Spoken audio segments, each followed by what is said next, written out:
I'm Kris Kuksi, and I use mixed media assemblage, I guess is the vaguest term to describe what I do.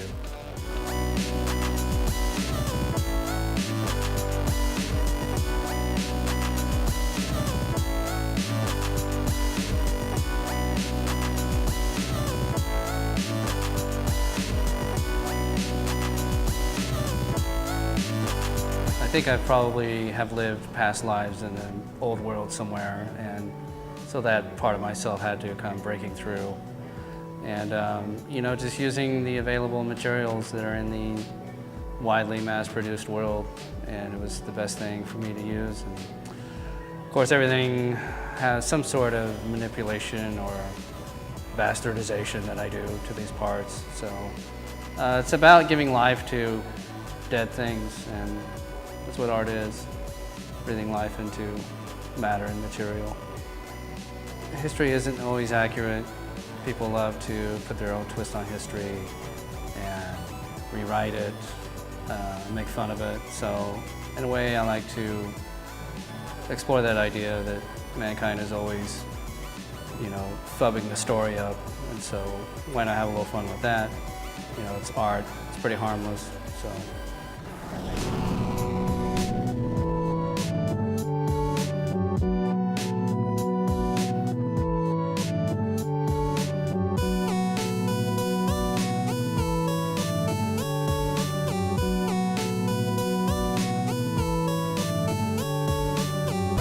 Yeah, that's the thing, is just you're sort of putting this whole pot of soup together, and you're trying to tell a story with it, but not too much of the story. You have some relation to real things, and so my idea is that I can entertain anybody at any intellectual level, and so the idea is to give them puzzles to the story, a little bit of indication or hinting, and they have to use their imagination from there on and come up with their own meaning or own story about it. So I think not give away too much, but give them enough to really enjoy it. If they don't even understand what's going on, they at least appreciate the intricacy of it. So that's my approach. One of many approaches.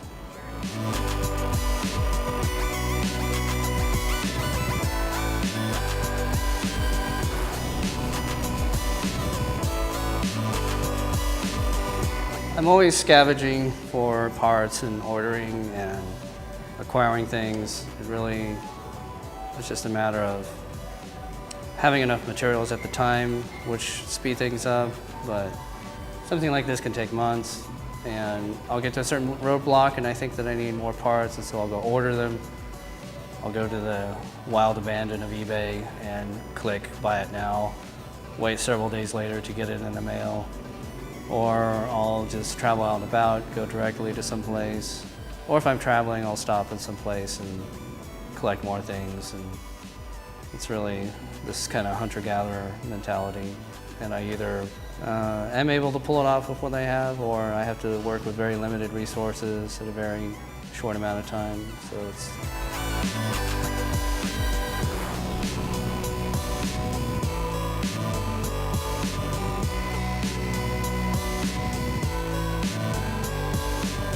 Leda and the Swan, which is another mythology throwback.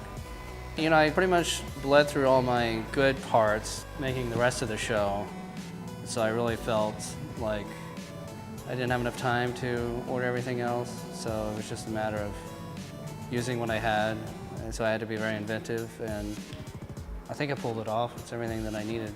It's probably my favorite, but I probably hated it the most too. Really had a lot of challenges with it. So.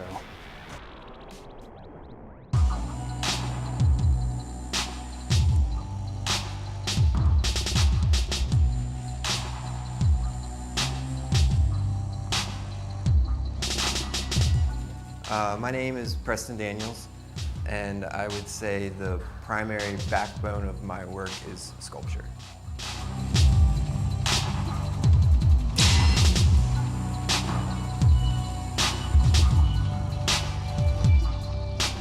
I had an interest in art, so I went to art school. And then I think over the course of life and growing up and getting out of school, I became an artist, more or less. Not so much a choice, but a circumstance or happening.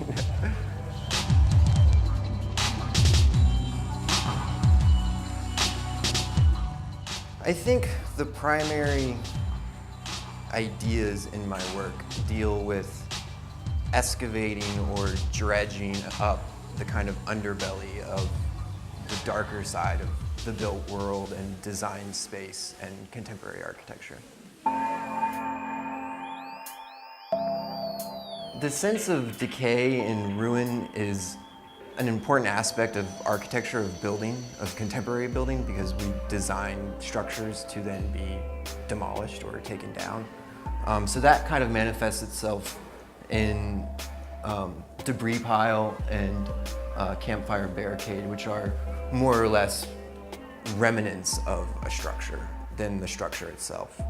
And then here you have the structures themselves. So you have an intact structure and you have a destroyed or ruined structure. And both are dredged, are kind of being excavated or pulled out of this muck. It's dredging or excavating the current state or history than looking back or looking forward. And that's where this dripping urethane kind of lends itself. So the painting brings a different layer into the work. In dealing with architecture or dredging it or excavating it, I'm also picking it apart. And so this picks it apart as far as some of its fundamental elements of text, image, and object. And within that, I'm interested in going against the principles or practices of architecture and built space. It's supposed to be correct and supposed to be polite. And I'm more interested in making something that's incorrect or rude or impolite. And so that's where the text, the language, the aggression kind of turns against architecture in a way. I definitely have an interest in the work of artists from the generation just before mine. So artists that are 10 years ahead of me, more or less. I'm certainly interested in an artist from New York named Banks Violet and Godard Iderson, which tend to work in a darker path and have referenced architecture or built space in the confluence of art and architecture and design. But then I'm also interested in the work of architects and theoretical architects like Labius Woods, Morphosis. I studied with theoretical architect Brian Cantley at Cal State Fullerton, and he has an exhibition at SciArc right now. So that's kind of the background of art and architecture, if you will, to some extent.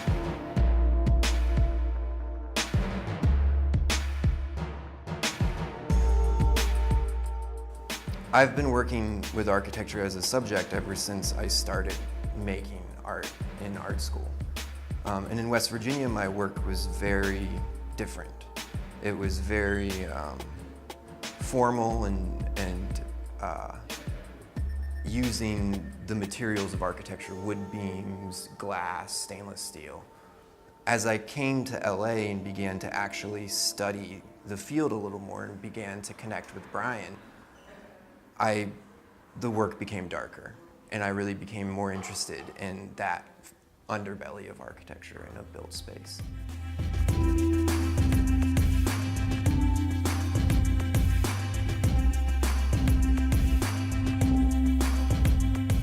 I almost view this show as one piece.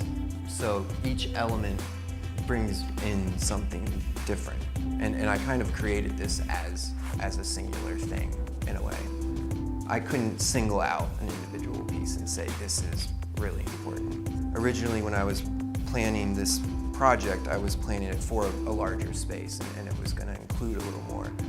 So I had to edit down and kind of reduce it to something that was core and strong and could fit this space. I kind of wanted there to be this level of intensity within the space.